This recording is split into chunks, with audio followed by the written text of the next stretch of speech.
Because of some misconduct, his Tier 4 visa sponsorship was withdrawn by the university and was given exactly 72 hours to leave the United Kingdom. Hello guys, welcome back to my YouTube channel. My name is Daniel. I'm an international student in the United Kingdom and I share videos on how to relocate abroad. So if this is the first time of coming across my YouTube channel, please click on the red subscribe button to join this growing family. Trust me, it's going to be worth your time. I've got amazing content you're going to find resourceful. And for my returning subscribers and viewers, you guys are amazing. You guys are the reason why I sit in front of the camera to make videos every week. Thank you for the love. Thank you for your comments. Thank you for sharing my videos. I really do appreciate you guys. I came across the news of an international student in the UK that was given 72 hours to leave the UK after the university, discovered some misconduct by the students in the UK. Now, that's why I make emphasis on the fact that if you're coming to the UK as an international student, you need to be mindful and, strategic about the things you do and the decision you make. That's which is actually the essence of this YouTube channel. I try to dish out as much information as I can weekly to ensure that as an international student in the UK, you make either as an international student or as a prospective international student, you make sure that you're actually making an informed decision before moving to the UK. Now, I've made tons of videos, several videos that I think are actually very resourceful to international students. And when I came across this news, which I'm going to be sharing with you, how the students was informed by the university that his Tier 4 visa sponsorship has been withdrawn and obviously is required to leave the UK. Now, it's very important for you to know, and I'm sure so many of you that have been following my videos actually are aware of the fact that if you're coming to the UK as an international student, your university is acting as a guarantor in quotes. So your university is acting as, what's the word now? It's acting as a sponsor for you to stay in the UK. So you can't stay in the UK without your sponsor. I don't know if you understand what I mean. So that's why when you're applying for your visa, when you're applying for visa, you also provide a letter from your school saying that the university is acting as your sponsor. So then obviously if you're after you've been able to get admission, you apply for what is called CAS. Now most universities in the UK now are actually very stringent, or should I say very strict with their CAS application. I've got loads of messages from people on Instagram, informing me of how their CAS application was denied. Yes, CAS application actually been denied. I got one exactly yesterday evening. He informed me that his CAS application was denied because of a certain reason. And most of these universities are doing this because they're trying as much as possible to ensure that students coming to the UK as a national students are able to meet up with the visa application criteria, because most of these universities the number of visa denial that students that they are acting as sponsor get affects their rating sort of in the UK. So they ensure that they go through the CAS application critically and ensure that you meet all the requirements for the visa application. Now, just as I said earlier on, it's very important for you to know that as an international student, the university is acting as your sponsor, and if you are not, it's very difficult for the Home Office to be able to monitor the activity of all international students. We've got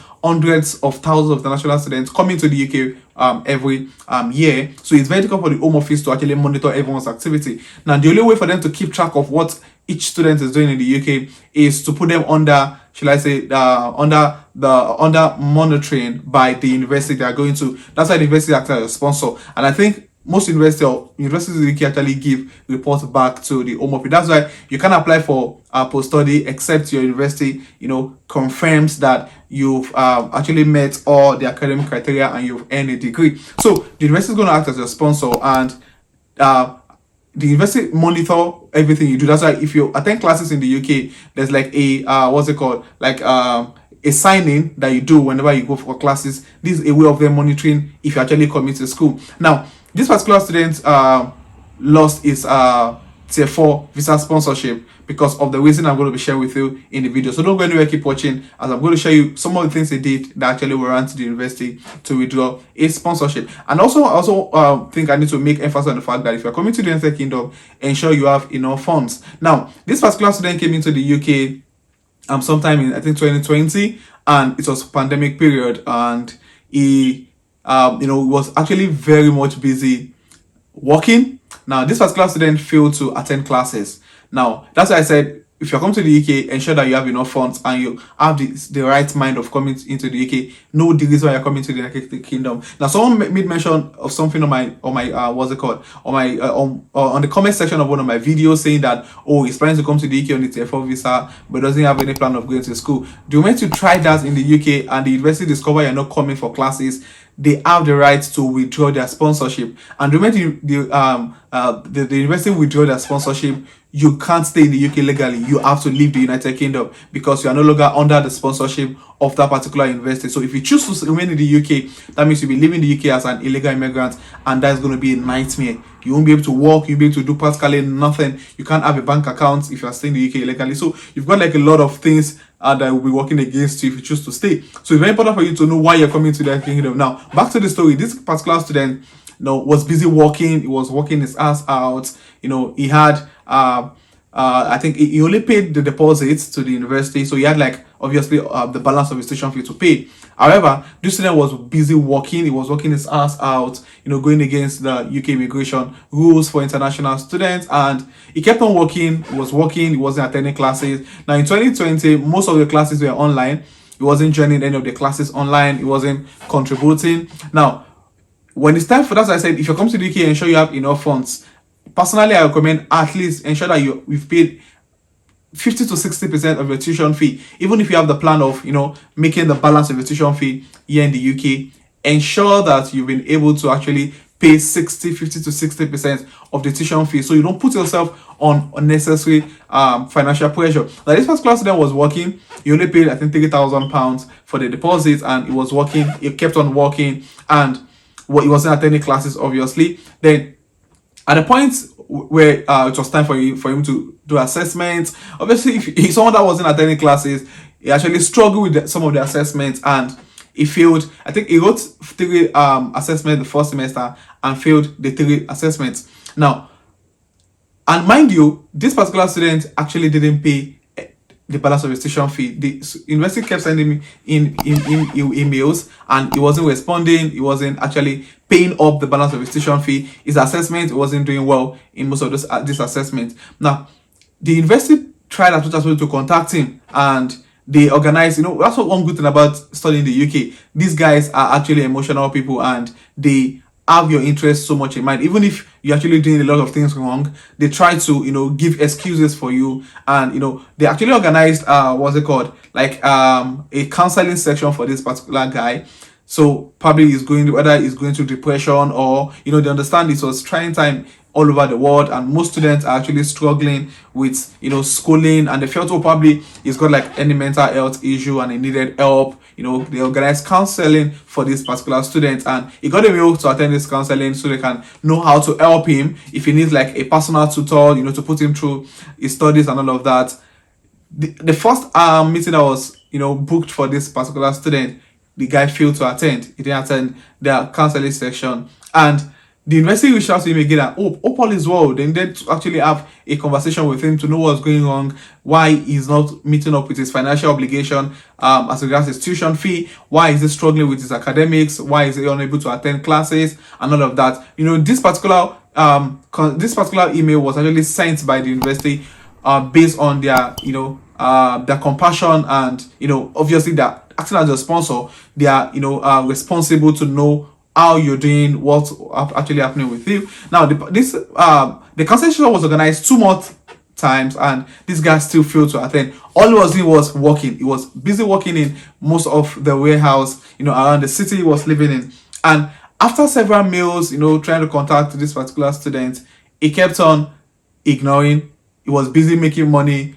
He failed to actually attend, and the money was making wasn't even paying the balance of his tuition fee, and he wasn't engaging in the activity, which was the reason why he's in the UK. The reason why he was there is because the university is standing as a sponsor, and if the university is standing as a sponsor and they can't see you participating in the activity of your program, then they get worried and try to contact you. Now, after sending countless number of emails, I think the university actually contacted the Home Office and informed them that this particular student is not in school.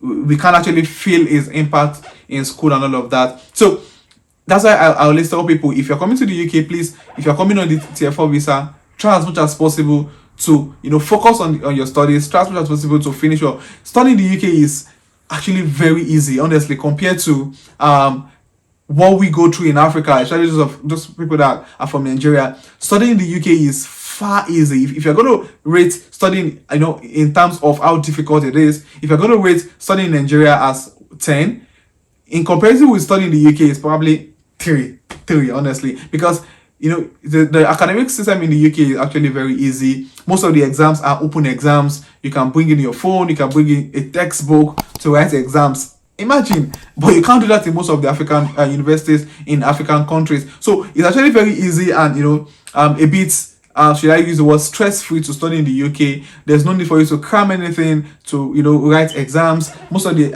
exams are actually assessments that you have like a month. They give you like a month to, you know, write the assessment, 5,000, 4,000, 3,000 words, depending on the courses you are doing. So it's very important that if you are choosing a course, choose a course you know you have interest in. Choose a course that you're going to find effortless. You know, my 15th month on campus now, and I can tell you categorically I've gone through, you know, about 4 semesters now.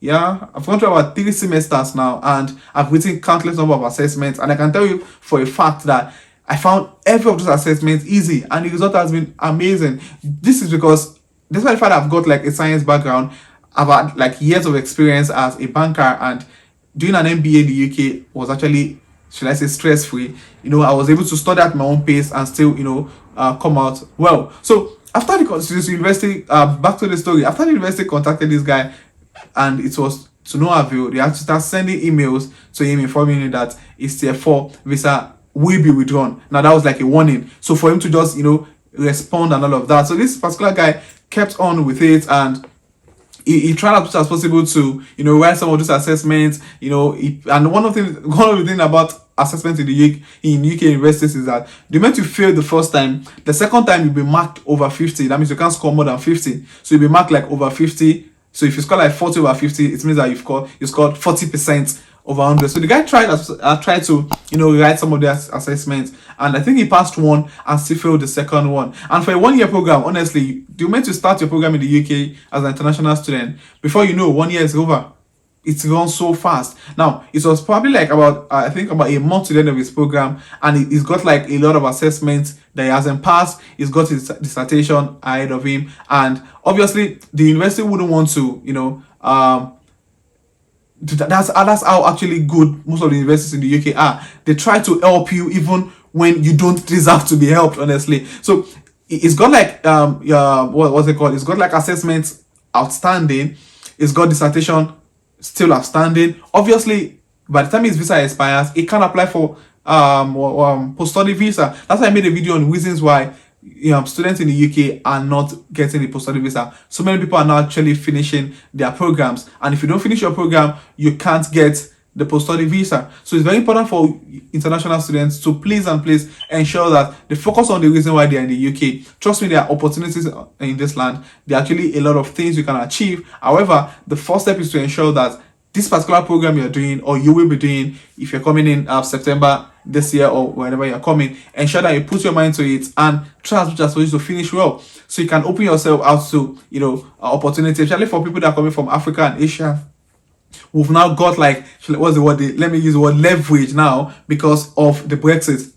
Most of the European, most of the students from European, from the Europe or from EU, they are actually also, you know, on the same level with most of other immigrants because of the Brexit. So it's very important for you to please try as much as possible to focus on why you're coming to the UK, get the courses done, pass excellently. If you're moving to the post-study, move to the post-study. If you're trying to get the tier 2 job, apply for tier 2 jobs because it's possible, and there are loads of opportunity awaiting you in the United Kingdom. So this will be the end of this video, and if you find this video resourceful, if you think you've gotten any value from this video, please click on the like button. If you need any clarification on anything, please state in the comment section and I'll try to respond as soon as I can.